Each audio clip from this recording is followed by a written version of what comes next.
जय हिंद। स्वागत है आपका डिफेंस वेलफेयर समाचार में। तो आज की बहुत ही महत्वपूर्ण खबर है और यहाँ पर 8th पे कमीशन को लेकर के एक लेटेस्ट अपडेट है। केंद्रीय कर्मचारियों के लिए बहुत ही महत्वपूर्ण खबर। जितने भी केंद्रीय कर्मचारी हैं, पेंशनर्स हैं, उनके लिए ये जो 8th पे कमीशन है, यहाँ पर 18 सवाल दिए गए हैं, उनका जवाब आपको यहाँ पर देना है। जितने भी केंद्रीय कर्मचारी हैं, पेंशनर्स हैं, यानी कि ये जो पे कमीशन होगा इसमें आपकी भी बहुत बड़ी भागीदारी होने वाली है और 16 मार्च तक का टाइम दिया गया है, आपको ध्यान रखना होगा। दूसरी बात है कि 16 मार्च के बाद यदि पे कमीशन में या कुछ चेंजमेंट आपके हिसाब से नहीं होता है तो आप यहाँ पर किसी को दोष नहीं दे सकते हैं, क्योंकि आपका भी यहाँ पर बहुत महत्वपूर्ण रोल है और सरकार ने आपको भी मौका दिया है कि पे कमीशन के अंतर्गत क्या आपके सुझाव हैं, क्या आपकी मांगे हैं, वो भी आपको यहाँ पे रखनी होगी। 16 मार्च लास्ट डेट है। यहाँ पे आप देख सकते हैं न्यूज 8th पे कमीशन से रिलेटेड है कि केंद्रीय कर्मचारियों के लिए क्या है वो 18 सवाल जिन पर टिका पूरा सैलरी स्ट्रक्चर, क्या बन रहा है नया पे सिस्टम।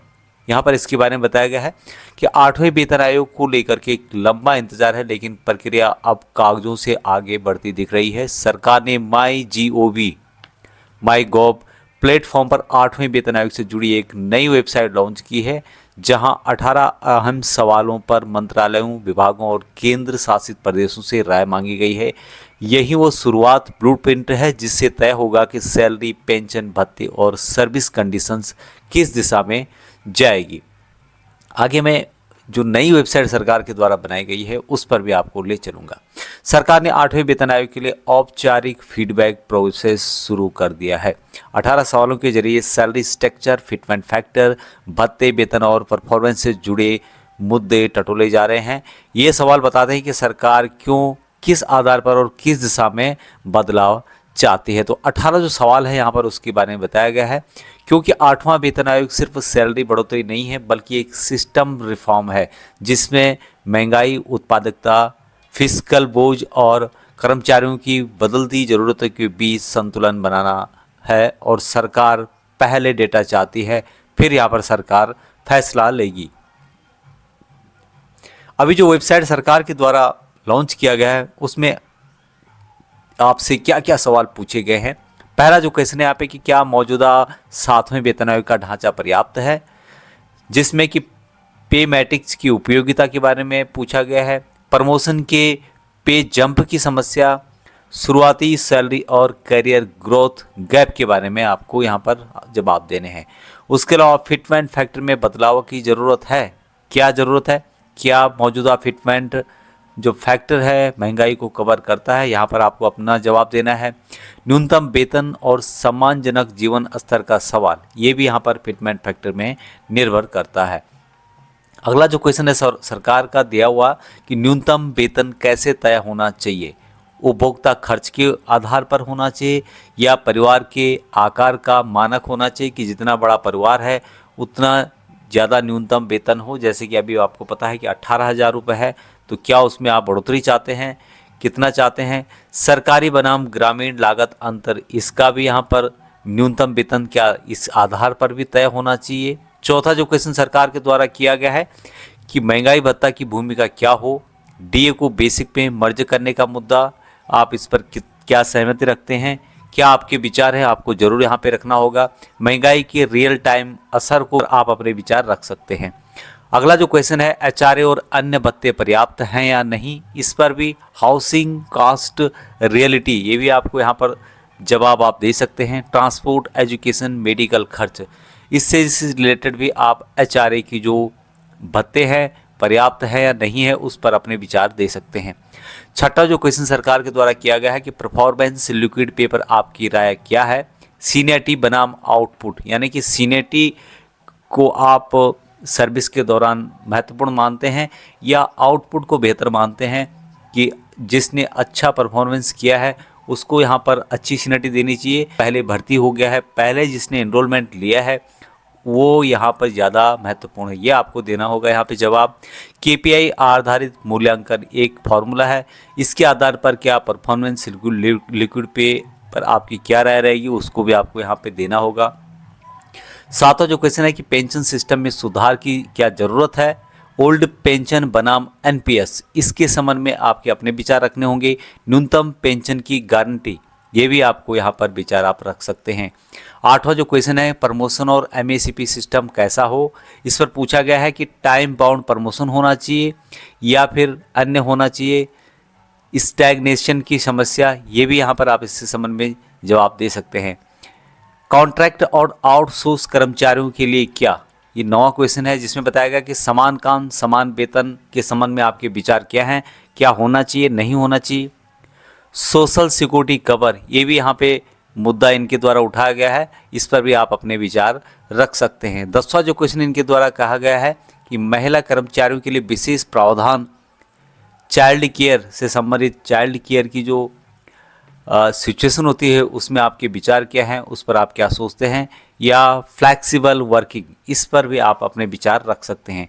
11वां क्वेश्चन यहाँ पे किया गया है हेल्थ इंश्योरेंस और मेडिकल फैसिलिटी, इस पर है कि सीजीएसएस की क्षमता, क्या इसमें आप सुधार चाहते हैं, अपनी तरफ से बेहतरी के कोई पॉइंट है आप यहाँ पर दे सकते हैं, आपकी आवाज़ जरूर सुनी जाएगी, इसीलिए उनके द्वारा ये वेबसाइट लॉन्च की गई है।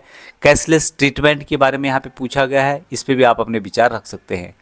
12वां जो क्वेश्चन है, ट्रांसफ़र पॉलिसी में बदलाव, कि फैमिली लाइफ और पोस्टिंग बैलेंस, इस पर आपके क्या विचार हैं, क्या आप सोचते हैं। आपके बेहतर सुझाव यहाँ पर इनके द्वारा आमंत्रित किए गए हैं और उस पर ही जो पे कमीशन का स्ट्रक्चर है वो यहाँ पर निर्धारित करेगा। 13 जो क्वेश्चन के द्वारा पूछा गया कि रिटायरमेंट एज पर पुनर्विचार, जिसमें कि लाइफ एक्सपेक्टेंसी क्या है आपकी, और नेक्स्ट क्वेश्चन है प्रोडक्टिविटी एज। 4था जो क्वेश्चन इनके द्वारा पूछा गया कि स्किल अपग्रेडेशन और ट्रेनिंग, जिसमें कि डिजिटल स्किल्स के बारे में आप क्या रखते हैं विचार, क्या उस पर सोचते हैं। एआई और टेक रेडीनेस, इस पर आपके क्या विचार हैं।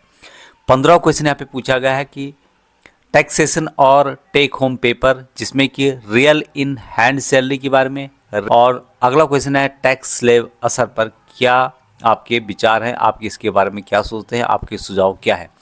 16वां क्वेश्चन है क्षेत्रीय असमानताओं का समाधान, जिसमें कि मेट्रो बनाम नॉन मेट्रो खर्च के बारे में पूछा गया है। आप यहाँ पर विचार रख सकते हैं कि मेट्रो सिटीज जो होती हैं उनमें क्या ज़्यादा खर्चा है, किस चीज़ पर ज़्यादा खर्चा है, नॉन मेट्रो की जो सिटीज़ हैं वहाँ पर क्या ज़्यादा खर्चा है, क्या आपके विचार हैं। 17वां क्वेश्चन है ग्रीवांस रेडियल सिस्टम के बारे में, तेज और पारदर्शी समाधान के बारे में पूछा गया है।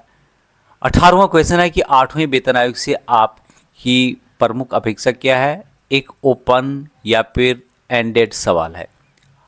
8वें वेतन आयोग के संबंध में जो फाउंडेशन बताया गया है कि पिछला वेतन आयोग 7वां वेतन आयोग 2016 में लागू हुआ था। मौजूदा जो डीए है 58% है जुलाई 2025 से। अगला संभावित डीए रिवीजन 2%, जिसमें कि बढ़ोतरी अभी होनी बाकी है, हालांकि डिक्लेयर हो गया है। जो AICPN के आंकड़े हैं all India consumer price index के, उसमें जनवरी 2026 से आपको 2% यानी कि 60% महंगाई भत्ता मिलेगा। 8वें वेतन आयोग की संभावित लागू तिथि 1 जनवरी 2026 से है, हालांकि यहाँ 1 जनवरी 2026 से लागू इनके द्वारा नहीं किया जाएगा, क्योंकि 18 महीने का टाइम दिया गया है, बाद में लागू होगा। लेकिन 1 जनवरी 2026 से जो आपका एरियर बनेगा वो आपको दिया जाएगा। कब लागू हो सकता है? 8th पे कमीशन आयोग का गठन नवंबर 2025 में होता है। रिपोर्ट आने में 15 से 18 महीने का टाइम लगेगा, इसीलिए आपके सुझाव मांगे गए हैं। सिफारिशें कब तक आएगी? जून 2027 तक। प्रभावी तिथि है 1 जनवरी 2026। एरियर यहाँ पर आपको दिया जाएगा। अभी ये कुछ अहम सवाल हैं जो कि आपके दिमाग में होंगे कि सबसे पहले कि ये सवाल तय करेंगे कि आपकी सैलरी स्ट्रक्चर अगले 10 साल कैसी होगी। ये जो 18 क्वेश्चन है यहाँ सब आपके स्ट्रक्चर जो पे कमीशन का है, पेंशन का है, वो यहाँ पर निर्धारित करेगा। पेंशन और रिटायरमेंट सिक्योरिटी का भविष्य, महंगाई के मुकाबले वास्तविक आय। आगे क्या बदलेगा? तुरंत सैलरी यहाँ पर नहीं बदलेगी जैसे कि हम सब जानते हैं, लेकिन सरकारी सोच की दिशा साफ हो रही है। कर्मचारी संगठनों को ठोस सुझाव देने का मौका यहाँ पर दिया गया है। आप क्या करें? कर्मचारी यूनियन डेटा वेस्ट सुझाव दें।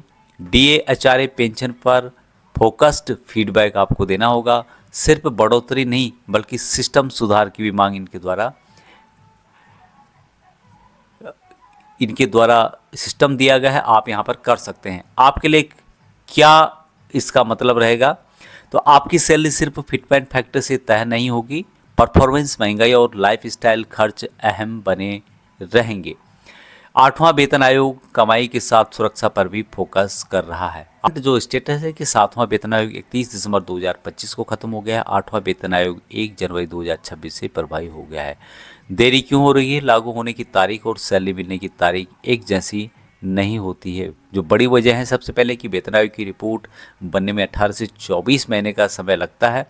दूसरी वजह है कि 2019 लोकसभा चुनाव टाइमिंग का बड़ा फैक्टर यहाँ पे नज़र आ रहा है। सैलरी गणित की जो बात यहाँ पे की गई है कि फिटमेंट फैक्टर 1.92 हो सकता है। सबसे व्यवहारिक अनुमान ये लगाया गया है।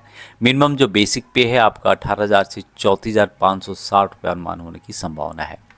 डीए का रूल मर्ज नहीं होता, एडजस्ट किया जाता है। नई सैलरी लागू होते ही डीए मीटर फिर से 0 से शुरू होगा।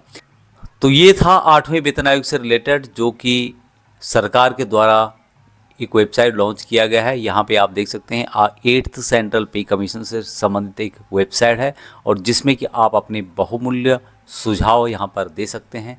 आपको इसके लिए यहाँ पर आप क्लिक करेंगे तो आप यहाँ पर सुझाव में पहुँच जाएंगे, और यहाँ पर 2 टाइप से आप सुझाव दे सकते हैं या इसको लॉगिन कर सकते हैं। Login with OTP to participate या लॉगिन टू पार्टिसिपेट, दोनों माध्यमों से आप अपना जो सुझाव है वहाँ यहाँ पर दे सकते हैं।